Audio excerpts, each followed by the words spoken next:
Bonjour, nous continuons notre étude biblique de Marc et nous allons prendre en particulier le passage de Marc 4, versets 10 à 13, qui est un passage assez difficile. Ce qui peut être bien, c'est de comparer avec Matthieu 13 à partir du verset 10 et Luc 8 à partir du verset 9.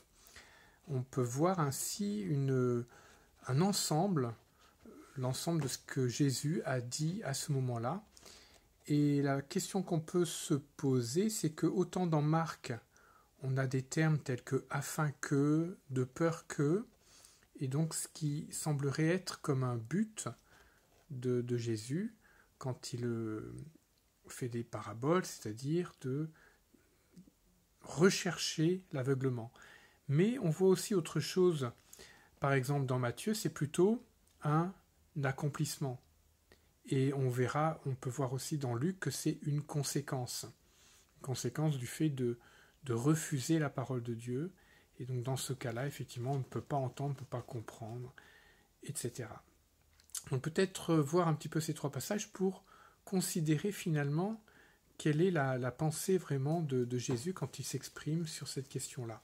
Alors bien sûr, on peut lire Ésaïe 6, versets 9 à 10, d'où est tiré ce passage.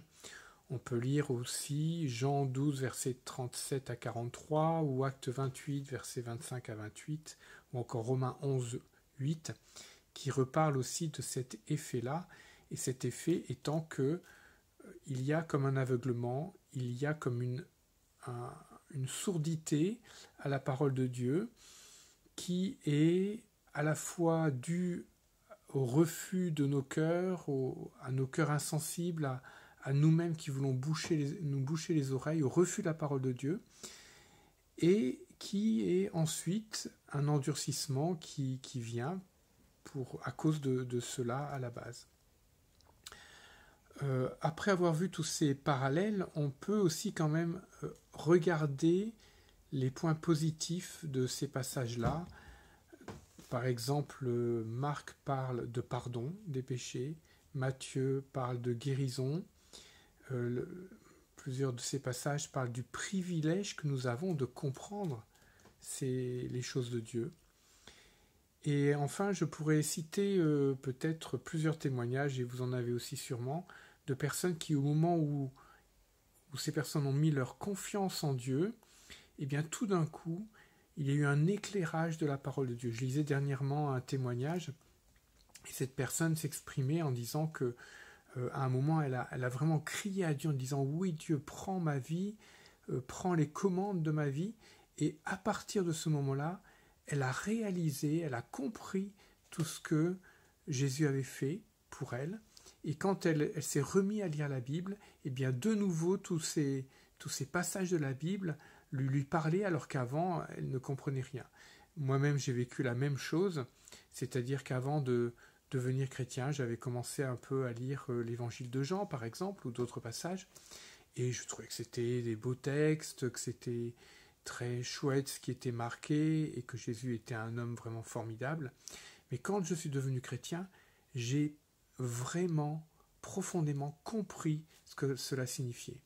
Et vous pouvez faire ce constat, peut-être, en tout cas moi je le fais, que l'évangile de Jésus, c'est-à-dire le fait de la croix, le fait que Jésus soit mort et ressuscité, mort pour nous, pour payer à notre place nos péchés, n'est pas compris, et je parle là intellectuellement, n'est pas compris par beaucoup de personnes. Très peu de personnes le comprennent, qu'ils soient intelligents ou pas, c'est pas du tout ça la question. Il y a vraiment là une question de révélation. Et quand quelqu'un a compris ce que Jésus était venu faire et ce que signifie la croix de Jésus et le pardon des péchés et le fait que Jésus a pris à notre place, c'est que le Saint-Esprit est en train d'éclairer cette personne-là.